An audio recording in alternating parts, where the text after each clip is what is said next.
Good morning everyone. Welcome to PW only IAS. दोस्तों, I hope आप सब बहुत बढ़िया होंगे एंड आपकी तैयारी भी अच्छी चल रही होगी। बात करें दोस्तों द हिंदू के फ्रंट पेज की, तो यहाँ आप नोटिस कर पाओगे द डिस्कशन रिगार्डिंग एससीओ यानी कि शंघाई कोऑपरेशन ऑर्गेनाइजेशन मीटिंग के रिगार्डिंग। अब आप जानते हो कि हमारे जो एक्सटर्नल अफेयर मिनिस्टर हैं डॉक्टर एस जयशंकर जी, वो पाकिस्तान गए थे एससीओ मीटिंग के लिए। अब यहाँ पर ऐसा बताया जा रहा है कि भारत और पाक की ना यहाँ पर एक इनफॉर्मल इंटरेक्शन हुआ। आप नोटिस करोगे पिछली बार जो एक्सटर्नल अफेयर मिनिस्टर हमारे जो पाकिस्तान गए थे वो थे 2015 के अंदर। राइट, 2015 के बाद कोई भी भारत का एक्सटर्नल अफेयर मिनिस्टर कभी पाकिस्तान गया ही नहीं। तो 9 साल के बाद ये गए थे। राइट, वहां पर जो डिस्कशन हुआ, तो दोनों कंट्रीज ने, इंडिया ने भी पाक ने भी, एक दूसरे के ऊपर ब्लेम डालना सही नहीं समझा। उन्होंने ब्लेम यहाँ पे नहीं किया। फॉर एग्जाम्पल, हम कई बार बात करते हैं कि पाकिस्तान टेररिज्म को प्रमोट करता है, पर ये वाली बात डॉक्टर एस जयशंकर जी ने कल नहीं कही, मतलब एससीओ मीटिंग में ये मेंशन नहीं किया।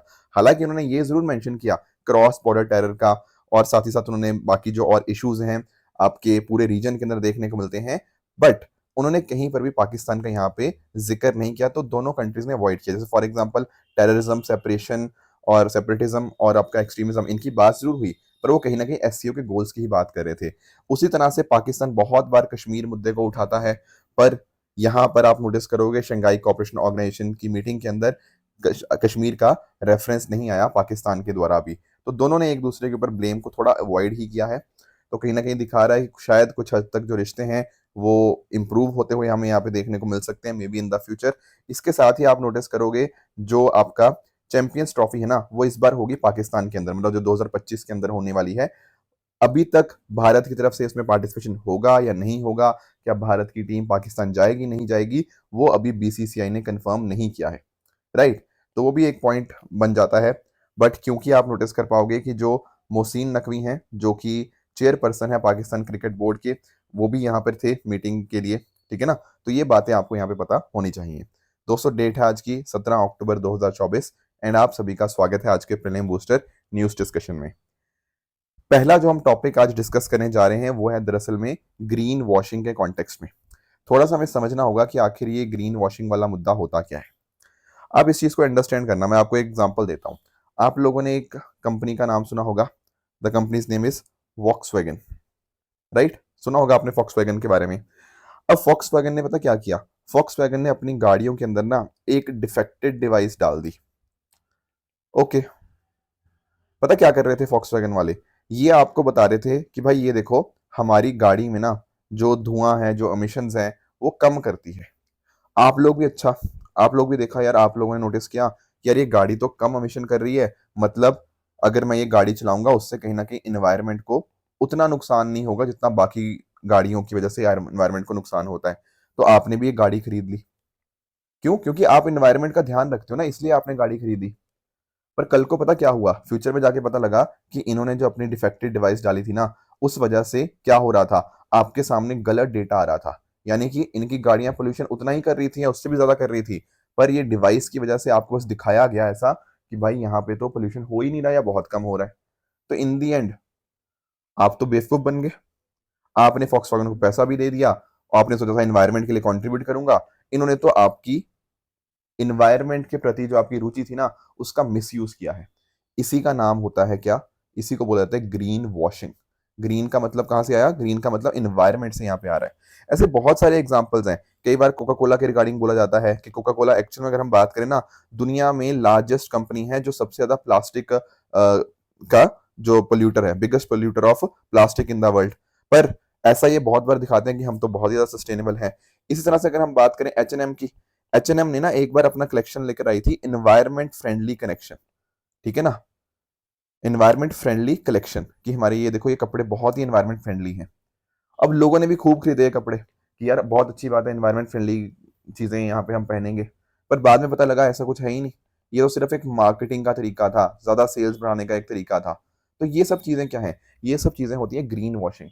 लोगों को बेवकूफ बनाया जाता है ये बोल के कि हम एनवायरनमेंट के लिए अच्छा काम कर रहे हैं। लोग भी उस प्रोडक्ट को खरीद लेते हैं। इनफैक्ट लोग उसके लिए ज्यादा पैसा भी पे करने के लिए रेडी हो जाते हैं, पर एक्चुअल में वो प्रोडक्ट अपने आप में ग्रीन होता ही नहीं है।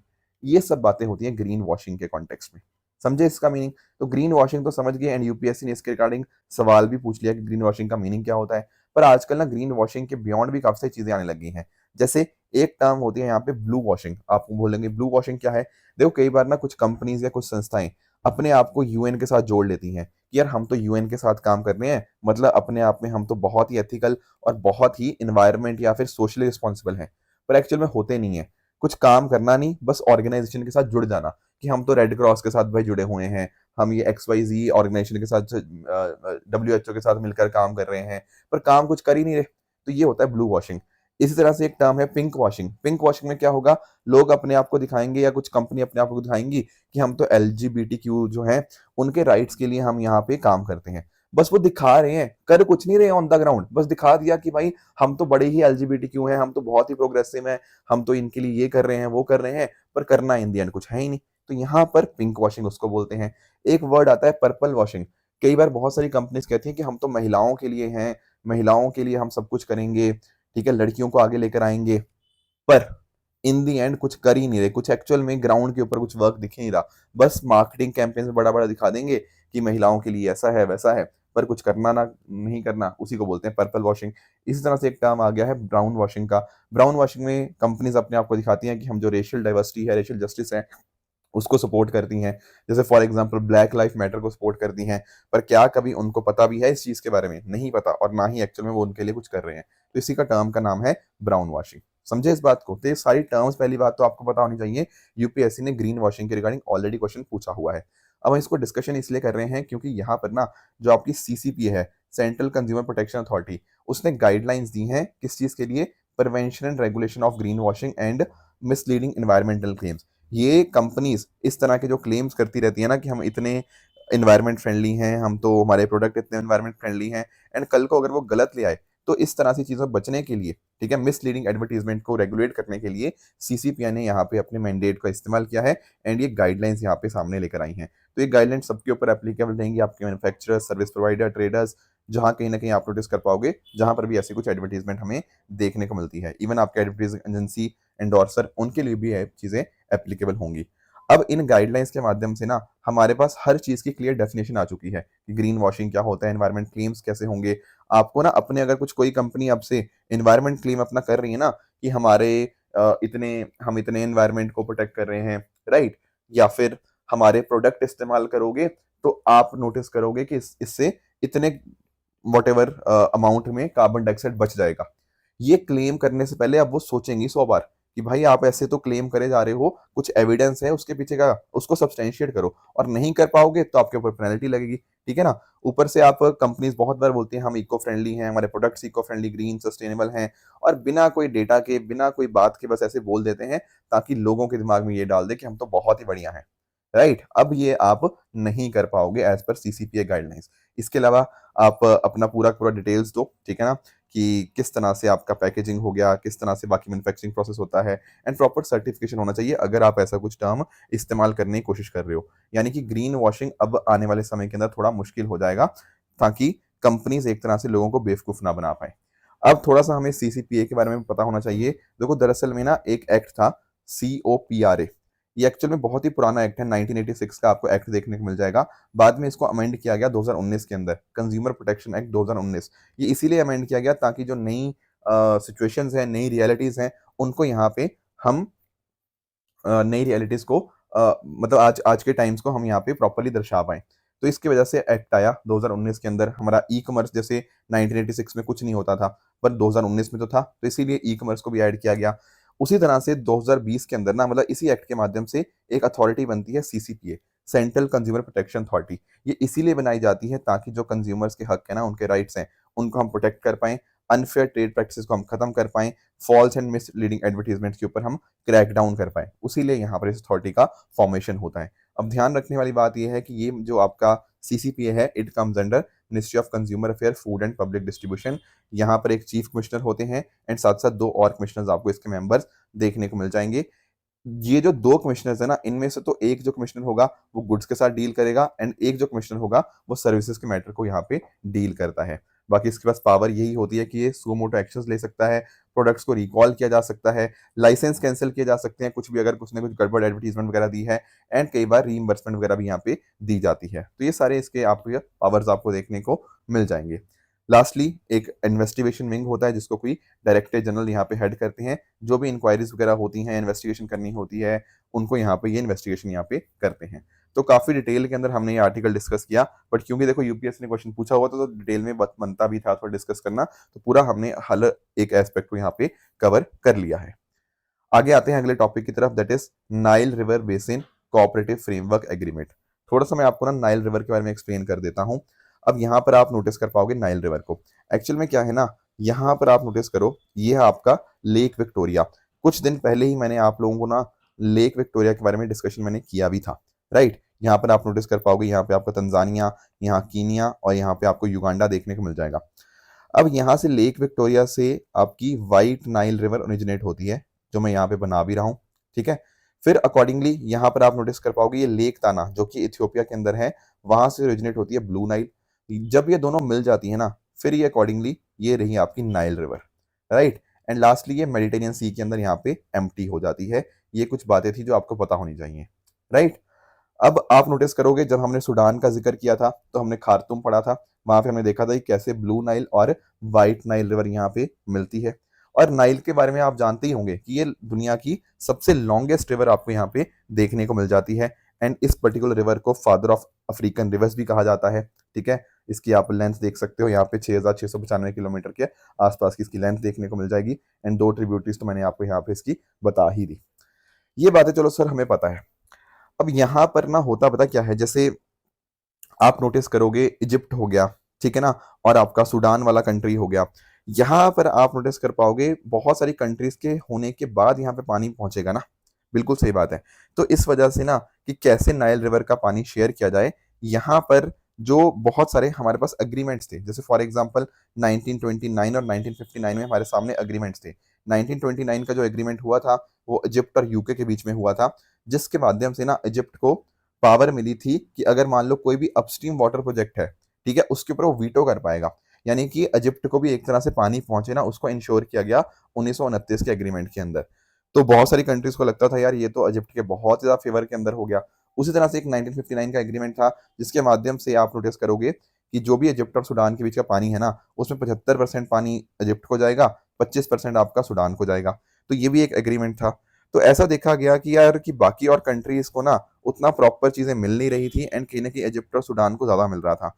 अब क्या हुआ है 2024 के अंदर, मतलब अभी यहाँ पर जो 6 अपस्ट्रीम कंट्रीज है ना, जिनके आप नाम पढ़ पाओगे, Ethiopia, Uganda, Rwanda, Burundi, Tanzania, and last छठी है साउथ सूडान ने अभी रिसेंटली इसको रेटिफाई किया है। तो ये 6 कंट्रीज ने इसको रेटिफाई कर दिया है। 2 कंट्रीज अपोज कर रही हैं इसको, इजिप्ट और सूडान। आप नोटिस कर पाओगे उसकी लोकेशन, इजिप्ट और सूडान, ये दोनों जो कंट्रीज है ना, सूडान और इजिप्ट, आप नोटिस कर पाओगे इन दोनों को काफी डर है कि यार हमारे लिए जो नाइल का पानी है वो कहीं ना कहीं कम ना हो जाए। 1929 का एग्रीमेंट, 1959 का एग्रीमेंट, उसके माध्यम से इनको खूब पानी मिल रहा था, बट कहीं ना कहीं अब इनको ऐसा लग रहा है कि ये जो एग्रीमेंट है इसके माध्यम से इनका पानी कम हो जाएगा। तो अब यहाँ पे हमारे पास एक बॉडी बनेगी, नाइल रिवर बेसिन कमीशन। पहले एक ऑलरेडी बॉडी थी नाइल बेसिन इनिशिएटिव, उसके कहीं ना कहीं रिप्लेस करके यहाँ पर एनआरबीसी, नाइल रिवर बेसिन कमीशन यहाँ पे बनाया जा रहा है, ताकि नाइल रिसोर्सेज को अच्छे से मैनेज किया जा पाए। तो ये सारा का सारा एग्रीमेंट किस तरह से बात हो रही है कि कैसे नाइल रिवर का पानी यूज किया जाए, ये बात आपको पता होनी चाहिए। एंड ध्यान ये रखेंगे कि इजिप्ट और सूडान यहाँ पे इसने अपोज किया है इस पर्टिकुलर अग्रीमेंट को, ठीक है। आगे आते हैं अगले टॉपिक की तरफ, Nagarjuna Sagar Srisailam tiger reserve tops in increase of leopard population. पहले लेपर्ड्स के बारे में थोड़ा जानने की हम कोशिश करते हैं। देखो लेपर्ड जब हम बात करते हैं ना, तो they are the smallest of big cats. अब जब हम बात करते हैं जैसे डिफरेंट डिफरेंट बिग कैट्स की, चाहे उसमें आप एग्जांपल ले लो टाइगर का, लायन का, जैगुआर, स्नो लेपर्ड, इस तरह जो भी आपके बिग कैट्स है ना, उनमें सबसे जो छोटे होते हैं वो आपके लेपर्ड्स ही आपके देखने को मिल जाएंगे। एंड डिफरेंट डिफरेंट हैबिटेट्स को ये अडेप्टेबल होते हैं। इनका आईयूसीएन स्टेटस आपको वल्नरेबल देखने को मिल जाएगा। जब हम बात करेंगे लेपर्ड की पॉपुलेशन की, तो it is important to remember कि मध्य प्रदेश के अंदर सबसे ज्यादा लेपर्ड पॉपुलेशन देखने को मिलती है।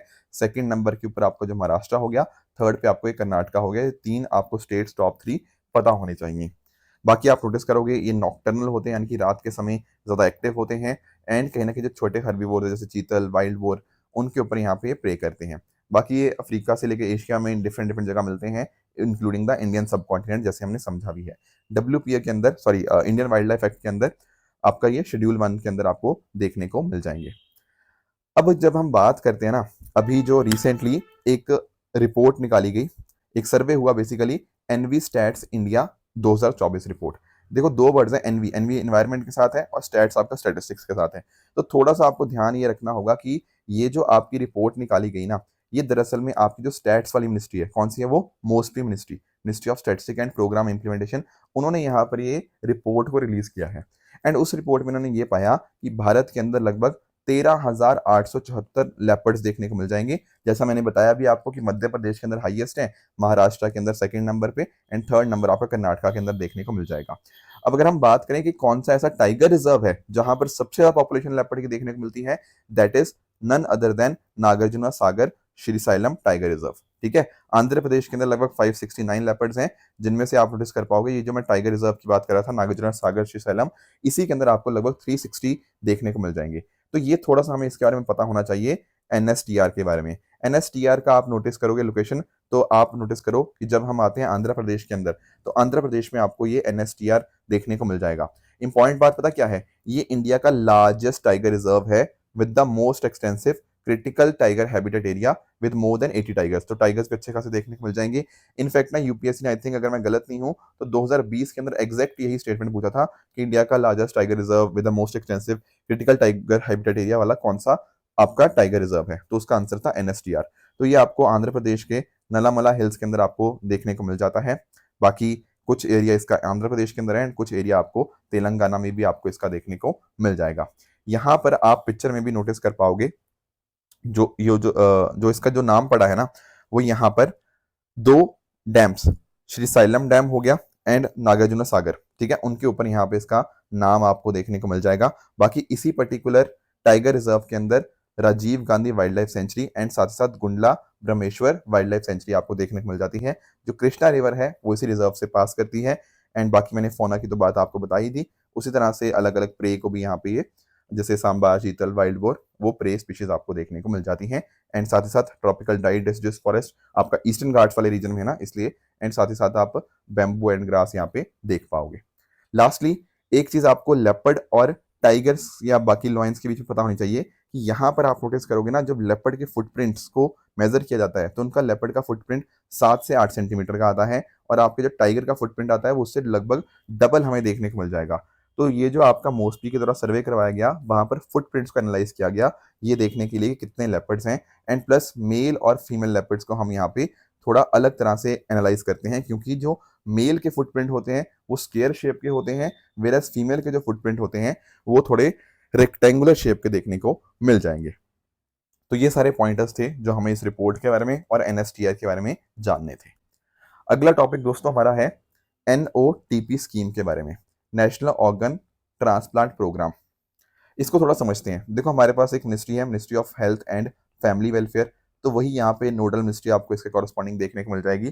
जैसा कि नाम में मेंशन ही ना, ऑर्गन ट्रांसप्लांट प्रोग्राम, राइट। ये जो प्रोग्राम है ना, ये 2020-21 से 2025-26 तक इसका जो करंट पीरियड चल रहा है। एंड कोशिश पता क्या है, ये देखो बहुत सारे लोग ऐसे होते हैं जिनको ऑर्गन की जरूरत होती है, पर अगर लोग यहाँ पे अपने ऑर्गन्स को डोनेट ही नहीं करेंगे, राइट, तो जो जरूरतमंद लोग हैं उनको लाइफ सेविंग ऑर्गन ट्रांसप्लांट कैसे मिल पाएगा, राइट। आप नोटिस करते हो यार, डिमांड बहुत ज्यादा है, लोग लाइन लगा के वेट करते रहते हैं कब हमारा नंबर आएगा, पर इस केस में सप्लाई बहुत ही कम है। तो हमने ये पर्टिकुलर प्रोग्राम रन किया ताकि एक तरह से ना हम यहाँ पर इस चीज को प्रमोट कर पाएं, जो भी अवेलेबिलिटी और डिमांड के बीच का गैप है ना, उसको हम कहीं ना कहीं फुलफिल कर पाएं, एंड एक्सेस आपका ट्रांसप्लांटेशन का जो जरूरतमंद नागरिक है उनको यहाँ पे मिल पाए। तो इसके लिए अलग अलग अवेयरनेस कैंपेन हो गया, आपका ट्रेनिंग एंड कैपेसिटी बिल्डिंग हो गया, प्रॉपर इंफ्रास्ट्रक्चर डेवलप करना, साथ ही साथ फाइनेंशियल असिस्टेंस प्रोवाइड करना जो जरूरतमंद लोग हैं, एंड डिफरेंट एनजीओ के साथ, गवर्नमेंट डिपार्टमेंट के साथ, मेडिकल इंस्टीट्यूशन के साथ कोलैबोरेट करना भी इन्हीं की जिम्मेदारी है, राइट। तो यही पर्टिकुलर प्रोग्राम हमें देखने को मिल जाता है। तो इसके माध्यम से अच्छी चीजें हुई भी हैं कि ऑर्गन डोनेशन रेट्स बढ़ा है, ट्रांसप्लांटेशन का एक्सेस इंप्रूव हुआ है, पर कुछ एक कंसर्न्स भी हैं। जैसे आप नोटिस कर पाओगे, यूनियन हेल्थ मिनिस्ट्री ना अभी यहाँ पे वार्निंग दिया स्टेट्स को, इंस्टीट्यूशंस को, कि आप कैसे फंक्शन कर पा रहे हो बिना प्रॉपर या जो रेगुलर ट्रांसप्लांट कोऑर्डिनेटर्स होते हैं। तो एक बहुत इंपॉर्टेंट कॉम्पोनेंट ये प्रोवाइड करते हैं इस पर्टिकुलर प्रोग्राम के अंदर, क्योंकि इनके बिना सारा का सारा प्रोसेस कैसे होगा।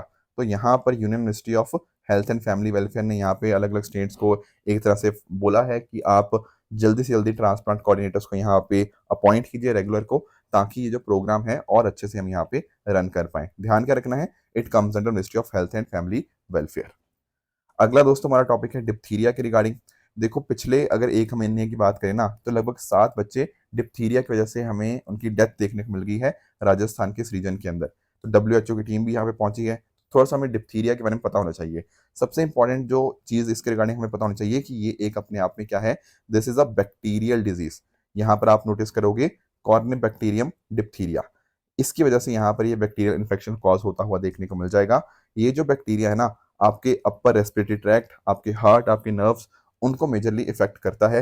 एंड कहीं ना कहीं ये जो ट्रांसमिट होता है, ये रेस्पिरेटरी ड्रॉपलेट जैसे आपका कफिंग, खांसने से, छींकने से, उनसे किसी दूसरे पर्सन तक फैल सकता है। बाकी अल्सर्स या इन्फेक्टेड सोर्स के माध्यम से भी ये कॉन्टैक्ट में आने से यहाँ पे फैल सकता है। इसके सिम्टम्स की अगर मैं बात करूँ तो बुखार होना, सोर थ्रोट हो गया, नेक ग्लैंड्स आपके स्वेल कर जाते हैं, वीकनेस होना, थ्रोट के अंदर ग्रे कलर की कोटिंग हो जाना, जिसकी वजह से आपको सांस लेने में बहुत ज़्यादा दिक्कत आती है। ये सारे कुछ इसके सिम्टम्स होते हैं। देखो बच्चों को ये खास करना बहुत ज़्यादा मैसिव लेवल्स के ऊपर इम्पैक्ट करता है। कई बार ऐसा देखा गया कि बच्चों के अंदर तो डेथ रेट आपकी जो होती है वो 15% को भी क्रॉस कर जाती है। हालांकि इसको समय के ऊपर ट्रीट किया जा सकता है, नो डाउट अबाउट इट, पर अगर ट्रीट नहीं करते तो वहां पर ऐसा देखा गया कि जो फर्टिलिटी रेट है वो 30% तक भी यहाँ पे पहुंच जाती है।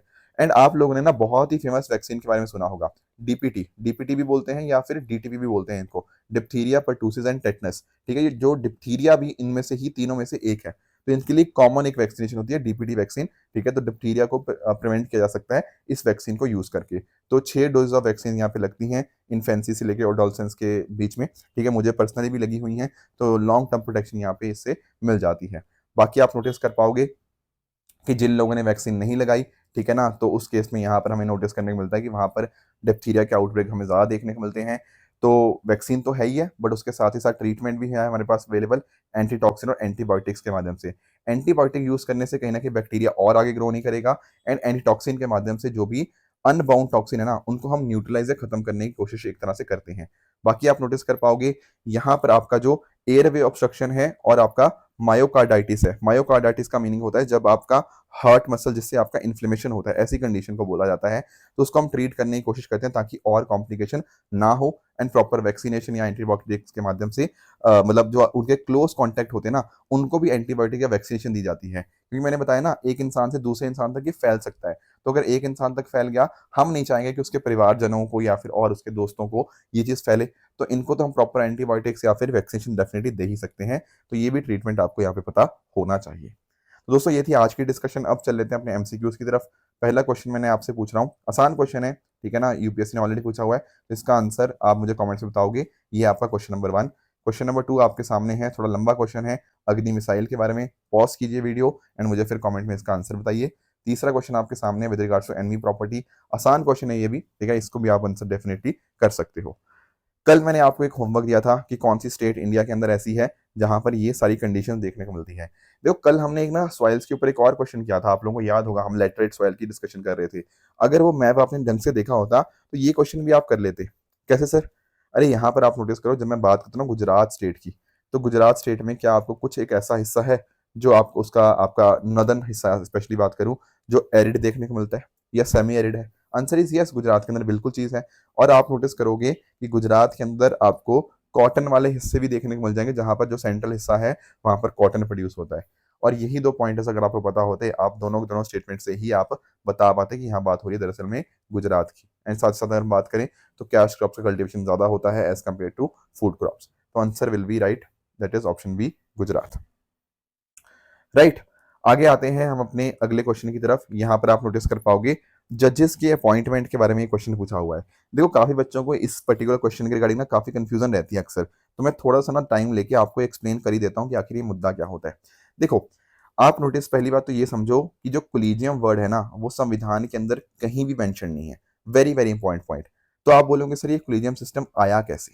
बहुत ही आसान चीज है, मैं आपको थोड़ा 2 मिनट लेके एक्सप्लेन कर ही देता हूँ। एक्चुअल में अगर हम बात करें ना, तो यहाँ पर आपको 3 जजेस केसेस या 4 जजेस केसेस बारे में पता होना चाहिए। आप नोटिस करो जो आपका कॉन्स्टिट्यूशन है उसमें ये बात मेंशन है कि जजेस का जो अपॉइंटमेंट होगा ना, वो कौन करेंगे उस अपॉइंटमेंट को, वो प्रेसिडेंट साहब करेंगे। ठीक है, कोई दिक्कत नहीं है। बट साथ में एक वर्ड यूज हुआ है, in consultation with CGI and other जजेस। अंडरस्टूड, यहाँ पे वर्ड आ गया कंसल्टेशन। तो ये वर्ड अपने आप में बड़ा कंफ्यूजन कॉज कर रहा था कि कंसल्टेशन का मतलब क्या होता है। जो सीजीआई कह देंगे क्या वही होगा, या फिर प्रेसिडेंट की मर्जी चलेगी इन दी एंड, क्योंकि हो सकता है ना सीजीआई किसी और का नाम रिकमेंड करे, प्रेसिडेंट का नाम कुछ और हो। तो प्रेसिडेंट को बात माननी पड़ेगी सीजीआई की, या प्रेसिडेंट की अपनी मर्जी है। यहाँ पर 4 केसेस हमें देखने को मिलते हैं, जिनमें हमें देखने को मिलता है फर्स्ट जजेस केस। फर्स्ट जजेस केस में क्या होता है, ये आपका 1982 का है। इसको हम SP Gupta versus union of India case भी बोलते हैं। इस पर्टिकुलर केस के अंदर पता क्या हुआ, यहाँ पर सुप्रीम कोर्ट ने बेसिकली बोला कि जो प्रेसिडेंट है ना, फाइनल मर्जी इन दी एंड उन्हीं के हाथ में है। ठीक है, तो सीजीआई कुछ भी कहे फर्क नहीं पड़ता, जो मतलब कंसल्टेशन किया जा सकता है, no doubt about it, consultation करना है, पर in the end final decision की कौन से जज को अपॉइंट करना है कौन से नहीं करना, वो प्रेसिडेंट के हाथ में होगा। ऐसा कहा फर्स्ट जजेस केस ने। फिर एक आता है हमारे पास सेकंड जजेस केस। ये सेकंड जजेस केस बिल्कुल ही उल्टा चला गया। ठीक है, 1993 के अंदर। इसके अंदर क्या बोला, इसके अंदर बोला कि नहीं भाई, जो सीजीआई ने नाम बोल दिया उसी को ही अपॉइंट करना पड़ेगा। Do you understand? तो यहां पर बिल्कुल उल्टी बात यहां पे कह दी कि इन दी एंड फाइनल डिसीजन किसका है, सीजीआई का। सीजीआई यहां पे नाम रिकमेंड करेंगे प्रेसिडेंट जी को, एंड अकॉर्डिंगली उनको यहां पे अपॉइंट करना पड़ेगा। यानी कि पहले पावर थी किसके पास, एग्जीक्यूटिव के पास, अब किसके पास आ गई, चीफ जस्टिस ऑफ इंडिया के पास। एंड यहीं से आप नोटिस करोगे ना, इसी पर्टिकुलर सेकंड जजिस केस में कोलिजियम की स्टार्टिंग होती है। यहां पर कोलिजियम का मतलब था कि सीजीआई को, मतलब सीजीआई के साथ साथ आपके जो 2 सीनियर मोस्ट जजेस होंगे ना, उनको यहाँ पे कंसल्ट करना होगा। चलो ये बात भी ठीक है। फिर इसके बाद एक और केस आता है, दैट इज द थर्ड जजेस केस। यहां पर क्या होता है, आपका जो कोलिजियम होता है ना, उसको थोड़ा और एक्सपेंड कर दिया। देखो कोलिजियम बन तो सेकंड जजेस केस में ही गया था, पर कोलिजियम को थोड़ा और एक्सपेंड कर दिया गया। जैसे फॉर एग्जांपल अगर हम बात करते हैं सुप्रीम कोर्ट के जजेस की, तो वहां पर आपके जो कोलिजियम होगा वो आपके सीजीआई के साथ साथ जो आपके 4 सीनियर मोस्ट जजेस होते हैं उनकी हम बात कर लेते हैं। बाकी जब हम बात करते हैं हाई कोर्ट्स के जजेस की अपॉइंटमेंट की, वहां पर आपके 2 सुप्रीम कोर्ट के सीनियर मोस्ट जजेस डेफिनेटली सीजीआई तो है ही है, उसके अलावा हाई कोर्ट के जस्टिस को भी यहाँ पे इंक्लूड कर लिया जाता है। ये है आपका थर्ड जजेस केस। फिर जो फोर्थ जजेस केस होता है ना, कई बार इसको बोलते हैं फोर्थ जजेस, कई बार नहीं भी बोलते, कोई दिक्कत वाली बात नहीं। तो उसके माध्यम से ना, जो एनजैक था, जो सरकार लेकर आई थी, एनजैक 99th कॉन्स्टिट्यूशनल अमेंडमेंट के माध्यम से 2014 के अंदर, उसको यहाँ पर अनकॉन्स्टिट्यूशनल यहाँ पे डिक्लेयर कर दिया जाता है। क्यों? क्योंकि यहाँ पर ये जुडिशरी के इंडिपेंडेंस के अगेंस्ट था। Do you understand this point? तो ये कुछ बातें थी जो आपको पता होनी चाहिए। अब अगर इस क्वेश्चन की बात करें, आपकी क्वेश्चन आपके लिए बहुत ही आसान हो चुका है। यहाँ पर कह रहा है कि सेकंड जजेस केस के अंदर बात करी गई कि अपॉइंटमेंट जो होगी वो बाइंडिंग होगी। यस, ये बात अपने आप में बिल्कुल ठीक वाली बात है। और सेकंड बात जो कह रहा है सुप्रीम कोर्ट ने एनजैक को अनकॉन्स्टिट्यूशनल डिक्लेयर किया था, ये बात ठीक है, पर ये थर्ड जजेस केस की बात नहीं थी, ये फोर्थ जजेस केस है, आप यहाँ पे इसको कह सकते हो। ठीक है, बस इतना ध्यान रखो कि फर्स्ट जजेस के अंदर पावर थी प्रेसिडेंट के पास, सेकंड जजेस के माध्यम से पावर आ गई सीजीआई के पास, प्लस आपका जो कोलिजियम था उसको बना दिया गया। थर्ड जजेस केस के अंदर क्या हुआ, आपके कोलिजियम को और एक्सपेंड कर दिया गया।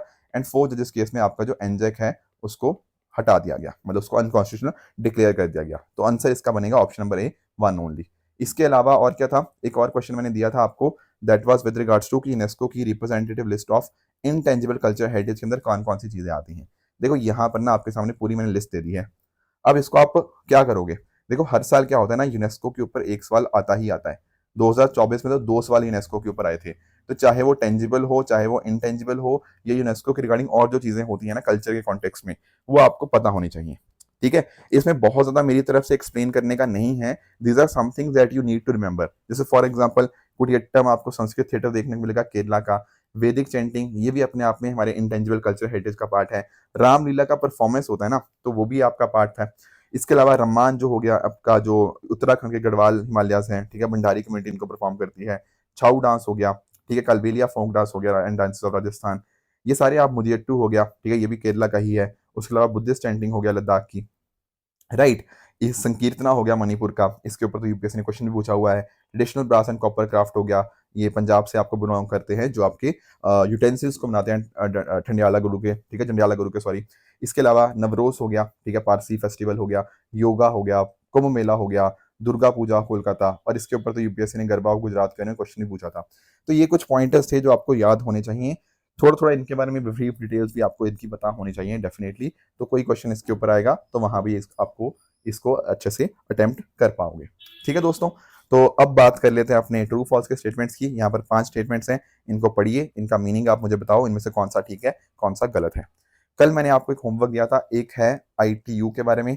यहाँ पर मैंने पूछा था कि क्या ये स्पेशल एजेंसी है। द आंसर इज, यहाँ पे स्टेटमेंट इनकरेक्ट है। क्यों? क्योंकि ये एक्चुअल में आपकी एक स्पेशल एजेंसी देखने को मिल जाएगी UN की।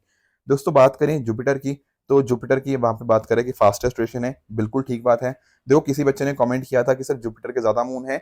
नहीं, देखो आप देखो, अगर प्रीलिम बूस्टर को रेगुलरली फॉलो करोगे ना, तो आपको ये बात मैंने कई बार बताई है कि सैटर्न के कुछ नए मून्स डिस्कवर हुए थे, जिस वजह से number of moons of Saturn are more than that of Jupiter. अगर आप आज भी एनसीईआरटी पे स्टक हो ना, तो आपका डेटा बहुत बहुत पुराना हो चुका है।